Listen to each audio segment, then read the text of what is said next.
पहले ही दिन आपने सवाल उठाया था कि एनकाउंटर नहीं है, मर्डर है। हाँ थोड़ा सा एक्सप्लेन कीजिए कि कैसे मर्डर और एनकाउंटर होता है। सर, देखिए एक्चुअली क्या है, घटनास्थल में मैं मौजूद नहीं था। हमने अपने जीवन के अंदर हजारों ऑपरेशंस करे हैं सर।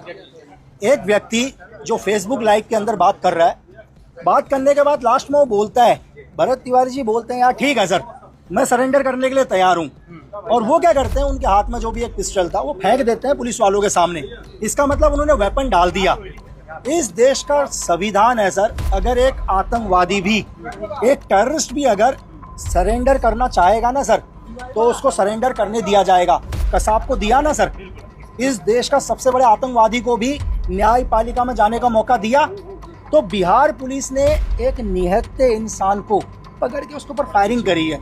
मैं कल एक वो भी पढ़ रहा था, शायद यहाँ के एसएचओ का, उन्होंने अपने स्टेटमेंट में क्या लिखा है उन्होंने अपने स्टेटमेंट के अंदर लिखा है कि भरत तिवारी ने हथियार फेंक दिया था, लेकिन भरत तिवारी ने दोबारा हथियार पकड़ा और हमारे ऊपर फायर किया। लेकिन ये बहुत जल्दी न्यायपालिका में ये चीज़ क्लियर हो जाएगी कि जब भरत तिवारी ने वेपन फेंका है तो वेपन पुलिस वालों से महज 2 कदम दूरी पर है। तो अगर एक पुलिस वाले चाहेंगे तो वेपन को नज़दीक से वो लोग पकड़ लेंगे। भरत तिवारी बहुत दूर है सर। तो ये ऐसा नहीं है कि उनके स्टेटमेंट के ऊपर बिलीव हो जाएगा। यहाँ पर ये चीज़ क्लियर हो जाएगी कि एक हत्या है, और दूसरी हत्या ही नहीं है। ये हत्या क्या है, पहले से प्लानिंग है। क्योंकि रात को घर को घेरने का मतलब है एक आदमी को मेंटली परेशान करना।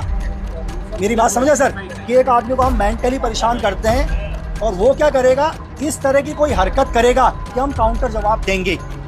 मेरी बात समझ रहे हैं। अगर भरत तिवारी जी को मारना ही था तो शायद 3-4 दिन पहले से उनके ऊपर वेपन था, बट उन्होंने किसी भी पुलिस वाले के ऊपर कोई फायर नहीं किया। ठीक है सर। तो मेरा ये मानना है, मेरा व्यक्तिगत मानना है, जितना भी मुझे एनालाइज हुआ सर, और बहुत जल्दी ये दुनिया को भी पता चलेगा सर। तिवारी के पास कंट्री मेड पिस्टल था। जी सर। आपने बहुत सारे पिस्टल देखो, वेपन देखो, उसकी मारक क्षमता हार्डली 15 से 20 मीटर होती है। लेकिन सर 15 गज, सर 15 गज। पुलिस वाले कम से कम 50 मीटर से दूर पे थे, लेकिन उनका कहना है कि हमारे ऊपर फायरिंग की गई और गोली बोनट पे लगी है। ये कितना सच है? नहीं, ये तो झूठ है सर। सर 15 गज है, लोकल मेड है, शायद मुंगेर या बिहार की बनी होगी। ठीक है सर, यहीं की बनी होगी पिस्टल होगी, लोकल मेड खरीद रखी है। ज़्यादा पुलिस वालों के पास थी, ऑटोमेटिक वेपन है। उस पिस्टल का मार कितना दूर नहीं है सर। ठीक है, और वो क्लियर नजर आ रहा है कि भरत तिवारी जो भी फायर कर रहा है वो ग्राउंड लेवल पर फायर मार रहा है, जानबूझ सिर्फ दिखाने के लिए, अपनी और करने के लिए।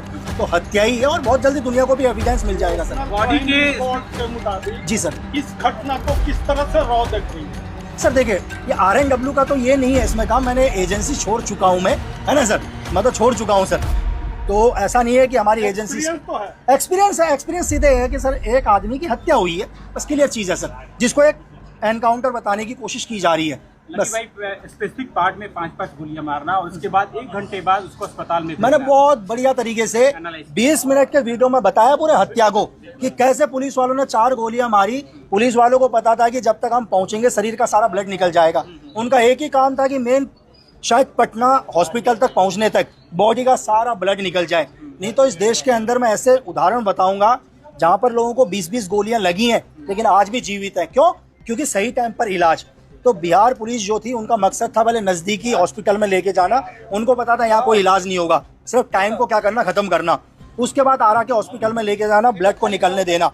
लास्ट में जब उनको पता है कि आप शरीर में जान नहीं है, 3-3.5 लीटर ब्लड निकल चुका है, आप हॉस्पिटल लेके चले जाओ सर। ऑपरेशंस में कुख्यात मिलिटेंट्स को भी कब्जे में लेने के लिए 1 गोली परफेक्ट होती है। 5 गोली मारना बिल्कुल तयशुदा था। बिल्कुल सर, प्लानिंग है सर, दिखाई दे रहा है वो मेरे बताने की जरूरत नहीं है। पूरा भारत के युवा तैयार रही है पूरा संगठन बनाने के लिए। नहीं, बिल्कुल दोस्त, मैं आपसे यही चीज कहूंगा, आप लोगों के माध्यम से आप आवाज उठाओ। फिर मैं आपसे कहता हूँ, आप वेपन नहीं उठाना जीवन के अंदर।